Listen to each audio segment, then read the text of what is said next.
Bienvenidos. Este es el día número 313. Estamos leyendo toda la Sagrada Escritura en 365 días. Hoy tenemos textos del profeta Jeremías, del libro eclesiástico y del Evangelio según San Juan. Pidamos al Señor esta gracia, este regalo del cielo, que a medida que nos acercamos al final de la lectura de toda la Biblia, también Él complete su obra en nosotros, porque solo Él es santo, solo Él es digno de toda alabanza. En el nombre del Padre, y del Hijo, y del Espíritu Santo. Amén. Del profeta Jeremías, capítulo 52. Sedecías tenía 21 años cuando comenzó a reinar, y reinó 11 años en Jerusalén. Su madre se llamaba Hamutal, hija de Jeremías, y era de Libná. Él hizo lo que es malo a los ojos del Señor, tal como lo había hecho Joaquim.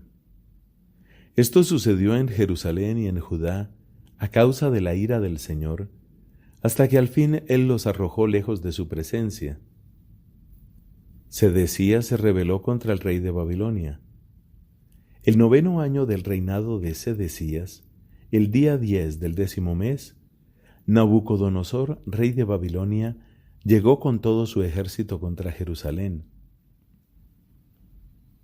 Ellos acamparon frente a la ciudad y la cercaron con una empalizada. La ciudad estuvo bajo el asedio hasta el año 11 del rey Sedecías.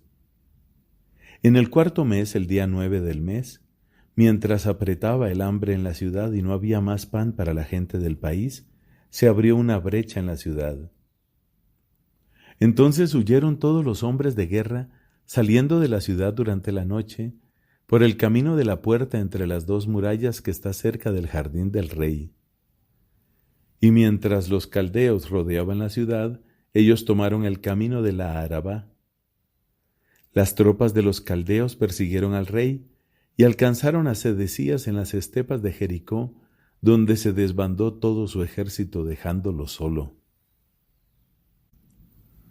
Los caldeos capturaron al rey y lo hicieron subir hasta Riblá en el país de Hamat, ante el rey de Babilonia que dictó sentencia contra él. El rey de Babilonia hizo degollar a los hijos de Sedecías ante sus propios ojos y también a todos los jefes de Judá en Riblá. Luego le sacó los ojos a Sedecías y lo ató con una doble cadena de bronce. Así lo llevó a Babilonia, donde lo tuvo prisionero hasta el día de su muerte. El día 10 del 5º mes, era el 19º año de Nabucodonosor, rey de Babilonia. Nebuzaradán, comandante de la guardia que prestaba servicios ante el rey de Babilonia, entró en Jerusalén. Incendió la casa del Señor, la casa del rey y todas las casas de Jerusalén, y prendió fuego a todas las casas de los nobles. Después el ejército de los caldeos que estaba con el comandante de la guardia derribó todas las murallas que rodeaban a Jerusalén. Nebuzaradán, el comandante de la guardia, deportó a toda la población que había quedado en la ciudad, a los desertores que se habían pasado al rey de Babilonia y al resto de los artesanos. Pero dejó una parte de la gente pobre del país como viñadores y cultivadores. Además, los caldeos hicieron pedazos las columnas de bronce de la casa del Señor, las bases y el mar de bronce que estaba en la casa del Señor, y se llevaron todo el bronce a Babilonia. Tomaron también las ollas, las palas, los cuchillos, los aspersorios, las fuentes y todos los utensilios de bronce que servían para el culto. El comandante de la guardia tomó asimismo las palanganas, los pebeteros, los aspersorios, las ollas, los candelabros, las fuentes y las bandejas, todos los objetos de oro y plata. En cuanto a las 2 columnas, al único mar de bronce, a los 12 bueyes de bronce que los sostenían, y a las bases que había hecho el rey Salomón para la casa del Señor, no se podía evaluar el peso de bronce de todos esos objetos. En lo que respecta a las columnas, la altura de una columna era de 9 metros. Un hilo de 6 metros medía su circunferencia. Su espesor era de 4 dedos y era hueca por dentro. Estaba rematada por un capitel de bronce y la altura del capitel era de 2,5 metros. Sobre el capitel, todo alrededor, había una moldura en forma de red y de granadas, todo de bronce. La segunda columna con sus granadas era igual a la primera. Había 96 granadas que sobresalían en relieve y las granadas eran 100 en total alrededor de toda la red. El comandante de la guardia apresó a Seraías, el sumo sacerdote, a Cefanías, el segundo sacerdote, y a los 3 guardianes del umbral.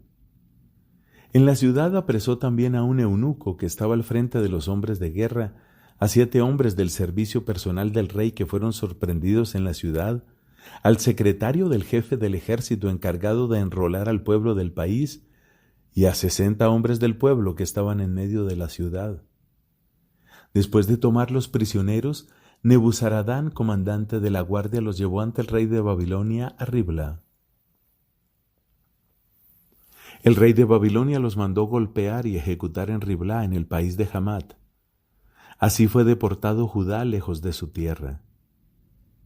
Este es el número de la población deportada por Nabucodonosor. En el 7º año, 3,023 judíos. En el año 18º de Nabucodonosor, de Jerusalén, 832 personas. En el año 23º de Nabucodonosor, Nebuzaradán, comandante de la guardia, deportó a 745 judíos. En total, 4,600 personas. El 37º año de la deportación de Joaquín, rey de Judá, el día 25 del 12º mes, Evil-Merodac, rey de Babilonia, en el año de su entronización, indultó a Joaquín, rey de Judá, y lo hizo salir de la prisión. Le habló amigablemente y le asignó un sitial más elevado que el de los reyes que estaban con él en Babilonia. Le hizo cambiar su ropa de prisionero, y Joaquín comió siempre en su presencia durante toda su vida. Su mantenimiento fue asegurado por el rey de Babilonia con una asignación regular para cada día, hasta el día de su muerte, durante toda su vida. Palabra de Dios. Te alabamos, Señor. Fin del libro del profeta Jeremías. Del libro eclesiástico, capítulo 23, versículos del 1 al 15. Señor, Padre y dueño de mi vida, no me abandones al capricho de mis labios, ni me dejes caer por culpa de ellos. ¿Quién aplicará el látigo a mi pensamiento y a mi corazón la disciplina de la sabiduría, para que no se perdonen mis errores ni se pasen por alto mis pecados? Así no se multiplicarán mis errores, ni se sobreabundarán mis pecados, ni caeré ante mis adversarios, ni mi enemigo se burlará de mí. Señor, Padre y Dios de mi vida, no me des unos ojos altaneros y aparta de mí los malos deseos. Que la sensualidad y la lujuria no me dominen, no me entregues a las pasiones vergonzosas. Escuchen, hijos, cómo se educa la lengua. El que observe esto no caerá en el lazo. El pecador se enreda en sus propias palabras, el maldiciente y el soberbio caen a causa de ellas. No acostumbres tu boca a jurar, ni te habitúes a pronunciar el nombre del santo. Así como el servidor vigilado constantemente nunca se libra de algún golpe, así el que jura y pronuncia el nombre en todo momento no quedará limpio de pecado. El que jura constantemente está lleno de iniquidad, y el flagelo no se apartará de su casa. Si falta a su juramento, incurre en pecado. Si lo menosprecia, peca doblemente. Si juró en vano, no tendrá justificación, y su casa se llenará de desgracias.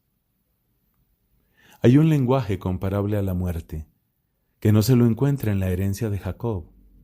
Los hombres buenos están alejados de todas esas cosas, que ellos no se revuelquen en los pecados. No acostumbres tu boca a decir groserías, porque al decirlas se peca con la palabra.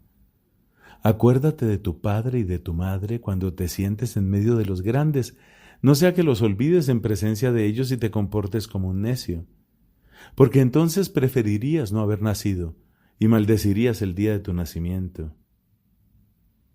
Un hombre habituado a las palabras injuriosas no podrá ser corregido en toda su vida. Palabra de Dios. Te alabamos, Señor. Del Evangelio según San Juan, capítulo 11, versículos del 28 al 57. Después fue a llamar a María su hermana y le dijo en voz baja: «El Maestro está aquí y te llama».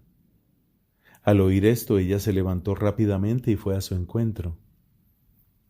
Jesús no había llegado todavía al pueblo, sino que estaba en el mismo sitio donde Marta lo había encontrado.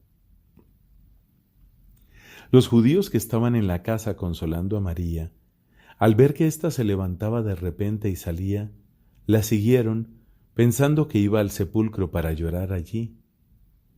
María llegó a donde estaba Jesús y al verlo se postró a sus pies y le dijo: «Señor, si hubieras estado aquí, mi hermano no habría muerto». Jesús, al verla llorar a ella y también a los judíos que la acompañaban, conmovido y turbado preguntó: «¿Dónde lo pusieron?». Le respondieron: «Ven, Señor, y lo verás». Y Jesús lloró. Los judíos dijeron: «¿Cómo lo amaba?». Pero algunos decían: «¿Este que abrió los ojos del ciego de nacimiento no podría haber impedido que Lázaro muriera?».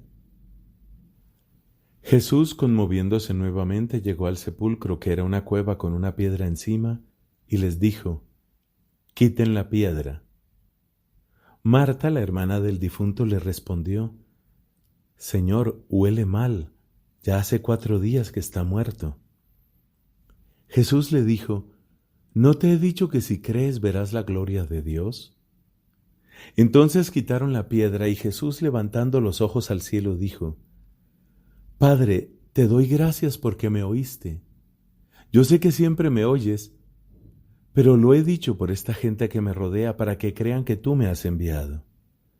Después de decir esto, gritó con voz fuerte: «Lázaro, ven afuera». El muerto salió con los pies y las manos atados con vendas y el rostro envuelto en un sudario.